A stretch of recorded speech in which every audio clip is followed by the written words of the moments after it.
Vous écoutez toujours Danscussion & Co sur choc.ca, de retour en studio avec Ligia, Maud et Alexia. C'est l'heure des grandes discussions, une rencontre avec des acteurs culturels autour d'une thématique proposée. Aujourd'hui, un thème trop peu abordé et pourtant si intéressant, si pertinent, fait l'objet des grandes discussions. Il s'agit du costume de scène. Et pour en parler, qui de mieux placé que trois spécialistes, trois conceptrices de costumes. Nous avons le plaisir de recevoir Geneviève Bouchard, Marilène Bastien et Linda Brunel. Bonjour à toutes les trois et un immense merci d'être avec nous. Bonjour. Alors, Marilène, tu es conceptrice de décors, de costumes et d'accessoires dans le milieu du théâtre, du cirque et de la danse. Tu as notamment collaboré avec de nombreux chorégraphes, Ginette Laurin, Louise Bédard, Ismaël Mouraki, Victor Kijada, Manuel Roch et j'en passe, il y en a beaucoup. La liste est longue. Geneviève Bouchard, tu es conceptrice de costumes également, designer de vêtements. Tu as fondé en 2005 Carafajou, un projet de vêtements prêt-à-porter confectionnés à partir de matières récupérées. Tu pourras peut-être aussi nous en dire un mot. Et tu collabores avec le milieu du théâtre, de la danse, de la musique, du cirque. Et Linda Brunel, tu es conceptrice de costumes et de décors. On a pu voir tes créations dans de nombreuses pièces de théâtre sur les scènes montréalaises. Tu œuvres également dans le milieu de la danse, notamment avec Pierre-Paul Savoie, et l'opéra, le cirque aussi. Tu as d'ailleurs remporté le prix Gémeaux de la meilleure conception costume pour Nébia du Cirque Éloise en 2011. J'étais finaliste. Finaliste. Oui. Et ben c'est déjà énorme. Alors on est vraiment contente de parler de costumes avec vous trois aujourd'hui.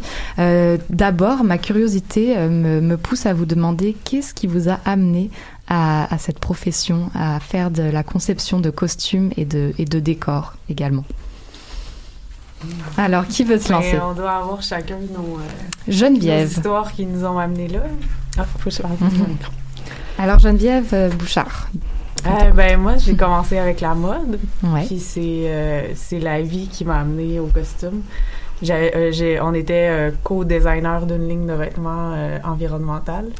Puis quand ça a arrêté, naturellement, j'ai eu une proposition pour travailler en cinéma puis en théâtre. Puis, en tout cas, la vie nous amène tout le temps... Il y avait mon frère qui est en cirque, qui finissait l'École nationale de cirque en même temps, fait que j'ai appris le cirque, puis voilà, direction costume. Mais, ouais. Marilène, pour toi? Oui, moi, déjà au secondaire, je m'intéressais beaucoup aux arts plastiques et tout, mais je voyais pas trop où ça pouvait m'amener au niveau de la carrière, jusqu'à ce qu'une de mes amies écrive une pièce de théâtre et qu'elle s'est dit, il me semble que je ferais appel à ses services pour nous aider avec le décor et tout. Et là, j'ai réalisé que le théâtre, c'était pas juste être comédien. Je m'étais pas intéressée à ça avant. Et là, je me suis informée. Je suis comme, est-ce que c'est un métier? Comment on fait? Et puis là, j'ai découvert qu'il y avait des auditions pour entrer à l'école de théâtre. Dans mon cas, ça s'est fait un peu à l'arrache. Là, j'ai récupéré des croquis, j'ai monté un portfolio, je me suis présentée aux auditions, bien nerveuse, mais ça a fonctionné. Et là, j'ai fait ma formation en théâtre. C'est ça. Donc, ça relie beaucoup de passion que j'avais au niveau de la création. Et puis après ça, mon parcours m'a amené plus en costume. En fait, c'est la demande. J'ai fait de la tournée avec des danseurs. Mon réseau s'est vite élargi auprès des danseurs. Puis ça m'a amené plein de beaux projets. Et Linda, pour toi? C'est un peu par hasard. Il y a de cela très, très, très longtemps, une formation en danse. Et suite à ça, j'étais aux études au collégial et puis je me préparais à entrer à l'université. J'avais des amis en théâtre dans une école qui m'ont invitée et tout à coup, il y a quelque chose qui s'est révélé. C'était comme une surprise. Et puis, voilà, j'ai décidé plutôt que d'aller à l'université, de refaire quelques années au collégial pour étudier à l'école de théâtre. Alors la conception de costume, c'est pas juste créer, dessiner un petit quelque chose et puis juste coudre 3 points et ça y est, on a un costume. Il y a une notion de personnage. Il faut rendre vivant ce costume, donner vie à un personnage, lui donner son âme. De quoi on part pour créer un costume? J'imagine que c'est très différent aussi d'un domaine à un autre. Mais en quelques mots, est-ce que vous partez d'une histoire, d'un personnage? De quoi vous partez? Bien, en tout cas, pour ma part, c'est sûr qu'en théâtre, on a un texte qui déjà va nous signifier, qui nous donne des pistes. Et puis, on travaille en équipe avec la metteur en scène qui nous permettent de nous guider dans un parcours. Le texte est puissant, on peut pas faire fi de ça. C'est vraiment de là qu'on doit puiser l'information. Puis ensuite, il y a le bagage, notre propre bagage, notre propre imaginaire, une recherche historique, une recherche sociologique même. Il y a plusieurs pistes à prendre pour étoffer la proposition. Donc, Et de votre côté, Marilène? Moi, j'ai envie de dire, oui, effectivement, au théâtre, il y a le texte qui est vraiment le noyau de notre réflexion. Des fois aussi, on part d'un texte qui est en écriture, donc en amenant des idées, puis en faisant ce qu'on appelle des brainstorms avec toute l'équipe de création. On va aussi un peu écrire l'histoire des personnages. Donc, la pièce existe, mais des fois, nous, on va même leur inventer un passé ou creuser plus loin ça peut être quoi leur parcours. Puis c'est pas nécessairement quelque chose qui va être détaillé sur scène, mais ça crée toute la personnalité vestimentaire d'un personnage. En danse, c'est souvent un autre angle complètement. Il y a des besoins très techniques. Soit on va s'intéresser à la personnalité de l'interprète lui-même, quel côté de sa personnalité qu'on a envie de déployer sur scène. Donc, on va être, c'est ça, inspiré par et leur discipline et l'aspect qu'ils abordent là, dans la pièce qui est approchée. Geneviève, est-ce que tu as quelque chose à ajouter? Moi, je rebondirais sur, moi, personnellement, sur la personnalité de l'artiste. Comme je suis plus en cirque, moins en théâtre en partant d'un texte, en répétition, ça se fait comme un peu magiquement. On dirait que en regardant l'artiste bouger, en le voyant interagir, il y a comme ça se fait en résonance, on dirait. C'est un peu... Au cirque aussi, j'ai l'impression que souvent, il y a une volonté d'habiller un mouvement, pas juste un corps, mais on sait quel genre de mouvement ils vont exécuter. Donc, comment est-ce qu'on peut donner de l'ampleur à ce mouvement-là ou le resserrer, par exemple. On voit souvent des maillots très, très serrés, mais c'est parce qu'on veut justement dessiner la silhouette puis rien rater de chaque petit détail du corps qui va se tordre dans tous les sens ou au contraire qui va tellement tournoyer qu'on a envie de donner une extension au mouvement. Donc, des fois, c'est ça aussi l'approche pour dessiner un costume. Vous ouvrez tous les enjeux, toutes les réalités avec lesquelles vous travaillez, théâtre, danse, cirque. Ça doit être tellement différent dans vos approches avec les artistes. J'ai envie de prendre un peu de recul et de vous poser la question, aujourd'hui en 2018, dans quelle époque de costumes vivons-nous? Quelle est la réalité? Linda, je croise tes yeux et c'est à toi que j'ai envie de poser en premier cette question. On entend urgence, on entend le désir de gens qui n'ont pas nécessairement la parole de parler. On voit des costumiers fermés. Quelle est l'époque dans laquelle on vit? Quelle est cette considération du costume, Linda? C'est clair que c'est une époque qui remet en question peut-être une certaine pratique. Il y a des contraintes, il y a beaucoup de contraintes. Il y a beaucoup d'institutions qui ont perdu leurs ateliers, institutions théâtrales, même, oui, parlons des institutions théâtrales pour le moment, mais qui ont perdu leurs ateliers. Ces lieux-là étaient un lieu de rencontre pour l'interprète, le metteur en scène, le concepteur, les gens qui travaillaient à la couture, à la patine, et qui nous permettaient d'entrer en profondeur dans un projet et de faire un voyage. Encore là, je reviens au mot étoffé. Maintenant, les concepteurs n'ont plus de lieu pour se rencontrer avec l'équipe. En fait, c'est parsemé à travers la ville, le lieu où... et c'est beaucoup plus difficile de de rassembler nos énergies pour faire notre travail. On est plus dans un processus de gestion, d'administration, de coordination que de conception. Un concepteur, c'est supposé concevoir, c'est pas supposé administrer et faire du transport. Et ça nous donne moins de temps.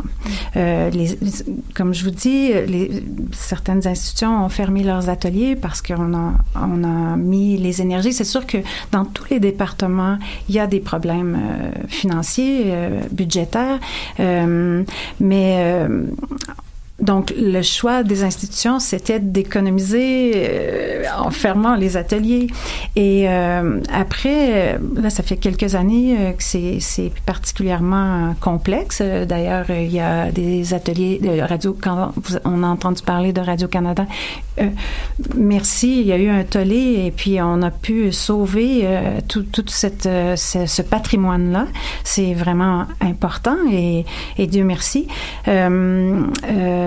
Mais donc, c'est ça, il y a vraiment, je suis pas certaine que le fait de fermer ces espaces-là dans les théâtres nous permette d'économiser des sous, au contraire, parce que on doit, comme concepteur, louer régulièrement à chaque production un espace, plein le transport.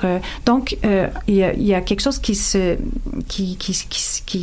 perd dans techniquement, budgétairement, et aussi par rapport à la responsabilité qu'on a en tant qu'artiste de concevoir. Mm-hmm. Et je trouve ça terriblement triste. Et je trouve aussi que ça se répercute sur la scène. C'est-à-dire que tout le monde, je veux dire, il y a pas de drame, hein. C'est sûr qu'on voit, il y a c'est créatif, il y a plein d'artistes extraordinaires qui présentent, mais avec tant d'efforts pour arriver à avoir quelque chose qui a du contenu, qui a une forme et qui a du sens, parce qu'on est plus, c'est difficile de faire une production complète en faisant de la confection, en étant en atelier, et d'avoir une vision globale de notre projet. La proposition va être plutôt éclatée avec un peu de confection, de l'achat, de la location, et je trouve qu'il y a des choses qui se perdent dans la qualité du travail. Marie-Hélène, Geneviève, est-ce que vous voulez ajouter, rebondir ou contrer aussi cette parole? Moi, évidemment, je suis assez d'accord avec tout ce que j'entends. C'est les effets. On nous demande de plus en plus de travailler rapidement aussi. Donc, on n'a pas le choix de trouver des solutions. Justement, oui, certaines choses vont être coupées, confectionnées, mais on n'a pas le choix de se retourner vers l'achat. Mais l'achat est jamais tout à fait adapté, par exemple, à une performance de danse ou de cirque. Il y a des modifications majeures à apporter à un vêtement. Et le monde de la création évolue comme ça. Il nous demande de travailler en accéléré, souvent. Par contre, le temps que ça prend à faire un vêtement, ça n'a pas beaucoup changé. Hein. Il y a toute l'étape de conception, de réflexion, mais le fabriquer, c'est pas tellement plus rapide qu'il y a 50 ans où c'est long, c'est les mêmes machines à coudre, c'est la même minutie, quand on travaille bien, ou même quand on essaie de travailler très rapidement, ça prend un temps. Et si moindrement on fait une erreur qu'on doit découdre, ça dédouble le temps. C'est encore quelque chose qui est long. Les technologies évoluent, mais ça affecte pas tant que ça la couture. Donc pour nous, de travailler plus vite, c'est une demande qui est difficile à répondre. Ouais. Geneviève? Ben moi, c'est une question que j'ai le goût de vous demander. Là. Je sais que c'est pas moi l'intervieweuse, mais est-ce que vous sentez que c'est comme une dépréciation du costume, de cet art-là, ou comme un manque de sensibilité à cet art-là qu'on aurait collectivement? J'ajouterais la question de l'éducation. Est-ce que dans vos parcours, est-ce qu'il y a il y a cette conscience éducative qui aussi est transmise aux metteurs en scène, aux chorégraphes, dans cette part où elle prend toujours le bord, la question de la conception des costumes et de penser un costume sur un corps. À vous. Je peux revenir un petit peu à ce que j'ai dit au départ. À partir du moment où on sort les ateliers des lieux de création, on ne voit pas le travail. Il y a personne dans une équipe qui vient voir ce qui se passe dans les micro espaces de travail de costume. On ne sait pas comment ça se fait. On ne sait pas que ça prend du temps. On ne sait pas qu'un concepteur, c'est un concepteur. Donc, il réfléchit à une œuvre. On peut travailler de nos mains, mais on a des équipes. Et ça, on dirait que ça devient quelque chose qui est virtuel, alors que nous, c'est concret. Mettre la main à la pâte, c'est faire parler le costume. Acheter un costume chez Simons et mettre la main à la pâte, c'est deux choses complètement différentes. Pour moi, c'est mettre une coquille sur un corps ou faire habiter le corps de cette chose. C'est une peau, c'est pas une coquille. Donc, c'est pour ça que je trouve qu'il y a quelque chose de terrible d'avoir sorti les ateliers de ces lieux-là. Bonjour. Moi, je voudrais vous poser, en fait, aux trois, la question, est-ce qu'il y a une réaction quelconque de la part des costumiers, de la part des équipes, par rapport à cet éclatement des ateliers? Donc, les ateliers n'existent plus. Ça fait quelques années que vous voyez le mouvement se forme. Est-ce que vous êtes organisé d'une manière quelconque? Est-ce qu'il y a un organisme qui vous représente, qui peut montrer vos exigences face aux organisations? Comme un ordre des costumes, par exemple, des concepteurs. Ou un syndicat. Il n'y a pas ça. Il y a une association pour les artisans des arts de la scène. Ça regroupe vraiment globalement tout, que ce soit concepteurs d'éclairage, de décor, de costumes. Ils nous représentent, mais je crois pas qu'ils peuvent solutionner vraiment ça. Moi, je pense qu'on est tous un peu seuls à se débattre pour survivre là-dedans. Moi, personnellement, j'ai mon atelier, mais c'est quelque chose qui est difficile à assumer année après année. C'est des gros frais, c'est ça. Donc, il n'y a pas d'organisation vraiment qui peuvent appuyer ça. Moi, il y a la solidarité là, entre nous qui est importante.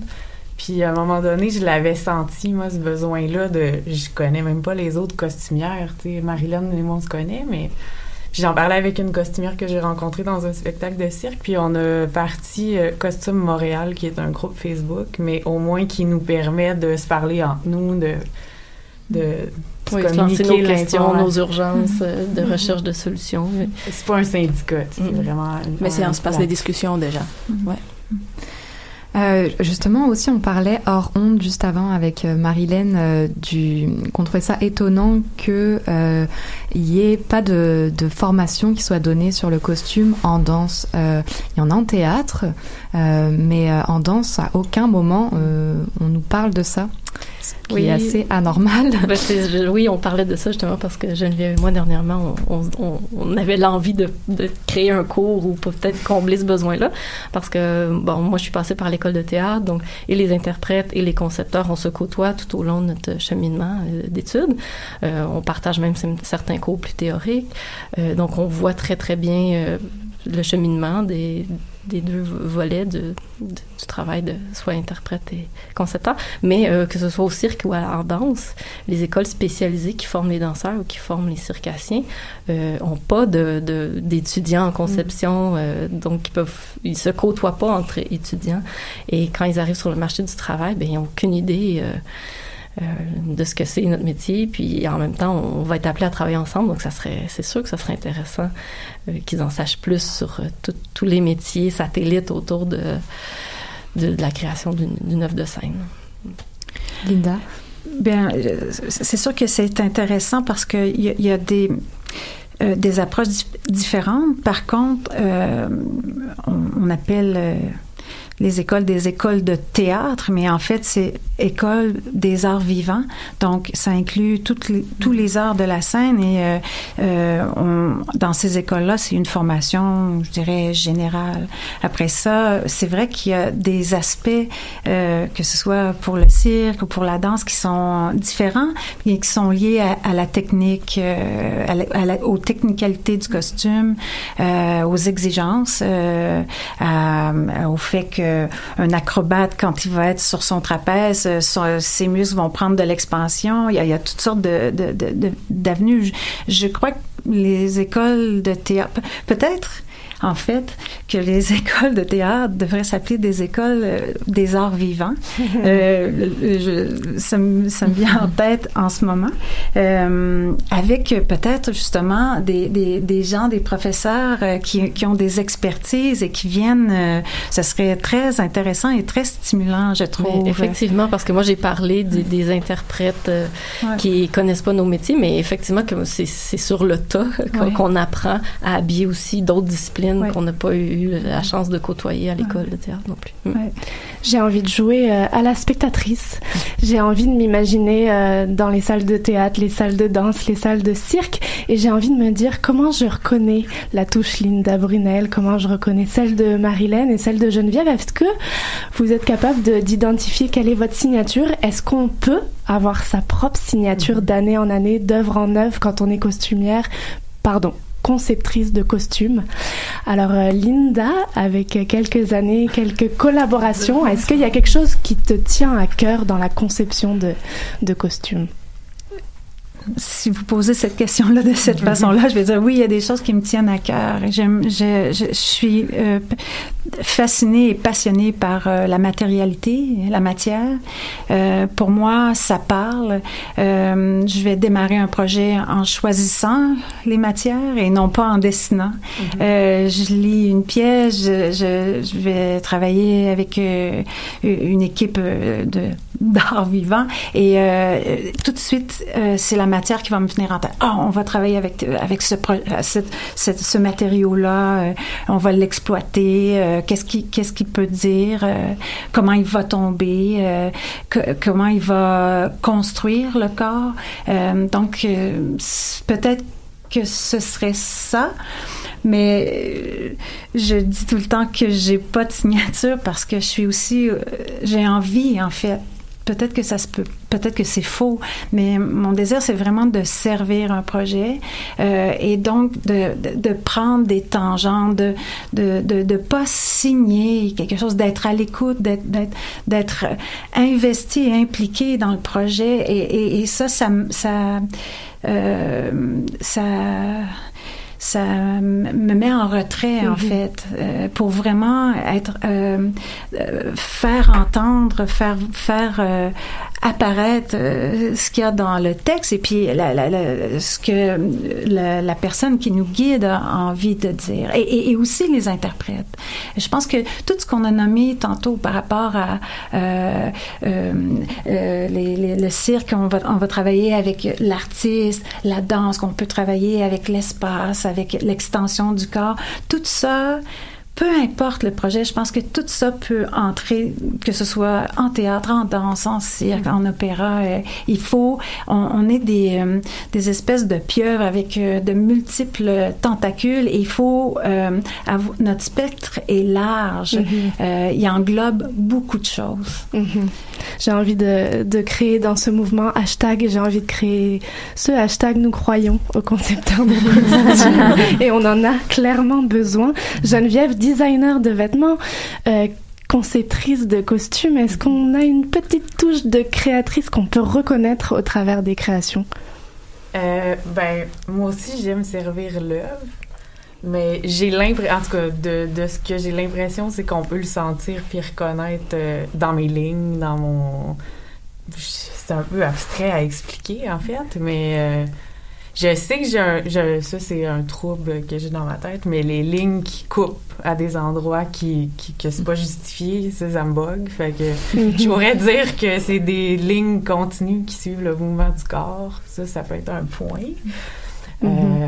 Sinon, dans ce qui me touche, c'est beaucoup la personnalité de la personne, puis qu'est-ce qu'elle va vivre dans son... Moi, je vais partir de ça. J'adore les tissus aussi, mais je vais partir de ça. Puis une fois que la musique embarque, on dirait que là, les couleurs me viennent, tout le feeling me vient plus. Fait que ça serait ça. Mais on va voguer. Mm-hmm. Marilyn, de ton côté. Ben, moi, j'ai envie de dire non, j'ai pas l'impression que j'ai un style, mais en même temps, on me le dit. Fait que, non, mais c'est ça. Pas vrai. Geneviève est genre à me dire, j'ai vu ton travail, j'ai reconnu que c'était toi. Mm-hmm. Moi, je serais pas capable de le définir parce que j'ai l'impression à chaque fois de repartir à zéro puis de réapprendre ou de réinventer par où je vais commencer. C'est-tu la matière, c'est-tu le thème, j'ai l'impression que c'est jamais pareil, mais oui, j'entends qu'on reconnaît mon travail. Mais moi, je saurais pas l'identifier. Et si on pensait une œuvre qui est tenue par des concepteurs de costumes avant qu'il soit tenu par des chorégraphes, des metteurs en scène, des créateurs, peut-être que ça changerait aussi la donne et dans la conception du monde. J'aurais envie d'ouvrir ce genre de pensée. Et si le créateur de costumes portait l'œuvre entière et ensuite entrerait les autres. Geneviève sourit. On dirait qu'il y a un mini fantasme qui est éveillé. Dans quelle création on peut vous voir dans les semaines prochaines, dans les mois prochains, où on peut aller surtout admirer ou reconnaître vos pattes? Linda. Le projet Bilan au Théâtre du Nouveau Monde, qui va commencer le 13 novembre. C'est très proche. Bientôt. Geneviève et Marilyn, vous êtes complices d'ateliers en ce moment. Pour quel... Je vais laisser Marilyn. Ouais. Je vais faire ça court, mais oui, on collabore.